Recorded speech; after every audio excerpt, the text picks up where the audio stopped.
Justice ended up going to Texas before he came to the WWF as the Ultimate Warrior. Oh, was this before they were the Blade Runners and they were... Was that before this? That was before Blade Runners, yes. They were called the Freedom Fighters in Continental Wrestling in Tennessee. And they had just left. They were part of this trio named called quadruple team as the power team, basically. There was two other guys who didn't make it in the scene. But yeah, Rick Bassman is responsible for Sting and the Ultimate Warrior to be in our lives, and we have a big debt of gratitude to Rick Bassman because he's given us some of the best. Samoa Joe came from Ultimate Pro Wrestling. Frankie Kazarian. Not so much Christopher Daniels though. Unfortunately not. Well, Daniels, even though he moved to California, he actually got his start in Windy City Pro Wrestling in Chicago. Wow. Yeah. The other thing is, I remember, the first time I saw Christopher Daniels there, didn't he wrestle, on a shotgun Saturday night against Taka Michinoku for the, title, one time? One time he did, yeah, because he was under a development contract. It was around the time when Mike Modest had that match that was filmed on Beyond the Mat. Yes, and then of course, I don't know if you remember, towards the tail end of WCW, Mike Modest and Christopher Daniels were developmental wrestlers for WCW, and they had a match on Nitro, and Daniels about broke his neck. Yeah, that was towards the late 2000, early 2001, right before they closed, right? Yeah, that was the infamous. He tried to do his best moonsault ever, and he landed awkwardly, and and it's a good thing they didn't stay with WCW because, that was a sinking ship at the time. That it was. Speaking of Mike Modest, you want to come full circle with this? You know where he also trained a couple girls? You know what little promotion that Mr. Mike Jolly, that Michael Modest helped trained a lot of the girls? All Pro Wrestling. Okay, what's that one? He came from All Pro Wrestling with Donovan Morgan, who actually was a Super 8 winner in 2002. Okay, but I'm talking about a certain MMA promotion that you and I both know, Mr. Mike Jolly. Oh, really? Yes, well, Lingerie Fighting Championship. If you look at the early stage of LFC, you see Mike Modest training a lot of the girls. Well, yeah. Wow, I didn't know that. Yeah, but he actually came from All Pro Wrestling, which was run by Roland Alexander. Roland was the promoter that was with Tony Jones and Mike Modest in Beyond the Mat. He was that heavyset guy. Didn't he pass away? He did pass away back in 2015. Yes. We have a local legend here in the Portland area. His name's Ed Moretti, and he goes by the name of Moondog Moretti. Nothing like the Moondogs of the old WWF. But, I got him in contact with Roland. It's been almost 25 years now. No, it hasn't been that long. It's been about 20 years now. Back when America Online was the thing, to be on. And so with Ed, I got him in touch with Roland. I got him booked with All Pro Wrestling in California. And he ended up winning their heavyweight title. Was there for a couple months. Then he came back. Ed, I think, finally retired here not that long ago. There's just something about the wrestlers and the wrestling up here in Portland. They just tend to go forever and ever and ever. With the exception of Buddy Rose, who passed away in 2009. He of course was the local legend here. Of course, a lot of people will probably know the name Colonel De Beers. Yes. Before he was Colonel De Beers, funny story. He used to wrestle as Easy Ed Wiskowski when he first came to Portland. And then we had this incident here in 1985 with this gentleman himself, the Bhagwan Sri Rajneesh. Look it up on Wikipedia, but he became the Mega Maharishi Ahmed. There is a pun there. I see it as I'm looking up this now, yes. Say Ahmed. I'm Ed. That's his real name, Ed. That's funny. I like that. It was an inside joke. Wait a minute. Is this like the inside joke when friggin' Simon Dean was called Simon Dean because Dean Malenko's real name is Dean Simon? Yep. That's funny. I dig that. That's awesome. It was an inside joke, and not many people got it. But and truth be told, after he went into semi-retirement, he became a substitute teacher, and he actually was one of my substitute teachers when I was in high school. That's funny. Talk about coming full circle. He remembered me as this loud, obnoxious 12-year-old in the crowd at the Woodland, Washington High School gym, getting the whole 200-plus people behind me chanting USA, and I'm just going batshit crazy. Well, that's a story to tell, man. Like you mentioned, it all comes full circle, and I like that, man. Well, it's 12 years old. I mean, I was still doing it. Nuts.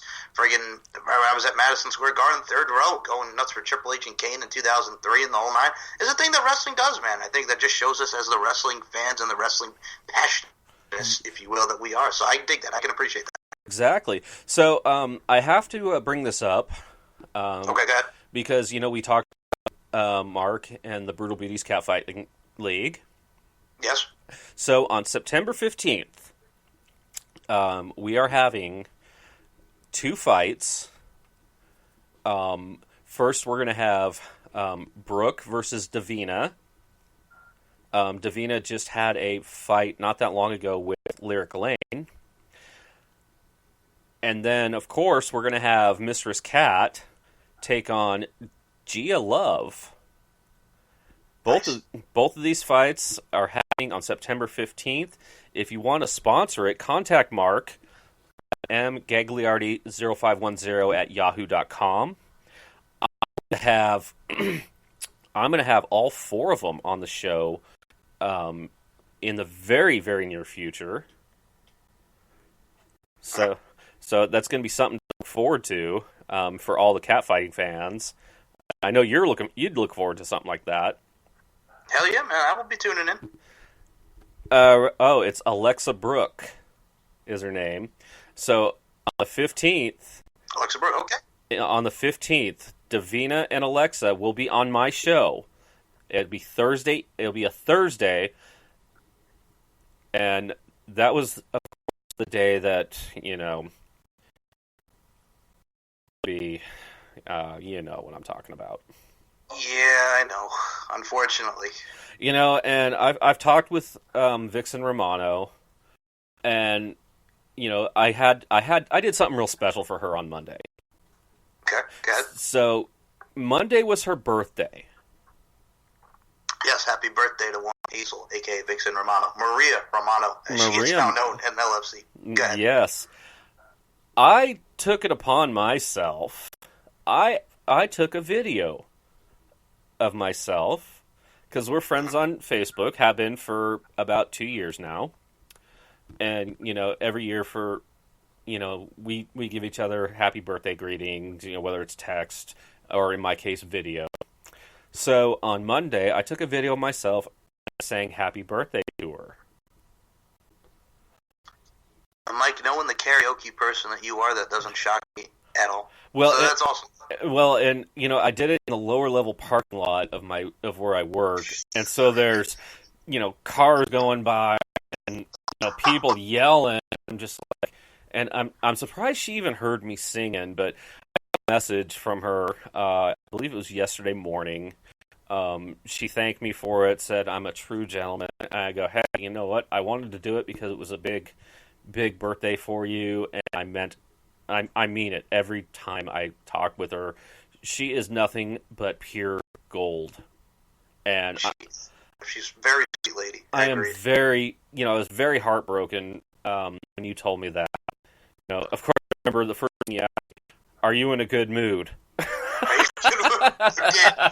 Just like Mike, here's the thing. Well, I'll just put it out there now because I know it'll be out there soon. Unfortunately, the August 15th LFC event has been canceled, and they're going to be looking for future shows. So I was talking to Sean, and I'm like, let me know. Let me tell Mike because Mike was going to be going there. I'm like, Mike, are you in a good mood? And he goes, why? And I'm like, well, unfortunately, the event's canceled. So they are looking for September and October dates for future shows. So I think stay tuned for LFC fans on that side. But yeah, unfortunately, it didn't come into fruition. So I know Hazel, aka Maria Ramon. Yeah, Hazel was really, really upset. I haven't had a chance to... I don't know how... Yeah, I was just going to say, I don't know how... Yeah, I don't know how Onyx felt, though, man, because Yeah, I don't know how Onyx felt. I haven't had a chance to talk to her yet. Yeah, because Bronco Belly... And here's the thing. I was so excited about this. I don't know... now, with LFC, Mike, I'm curious. Which social media do you check them out most on? Facebook, Twitter, Instagram? Well, I have them on... I have them both on my Facebook. Of course, you can check me out at facebook.com/MikeyJolly. And I always hated that name when I was a kid. Now I just don't give a fuck. Come on, Mikey, he likes it. Shut up.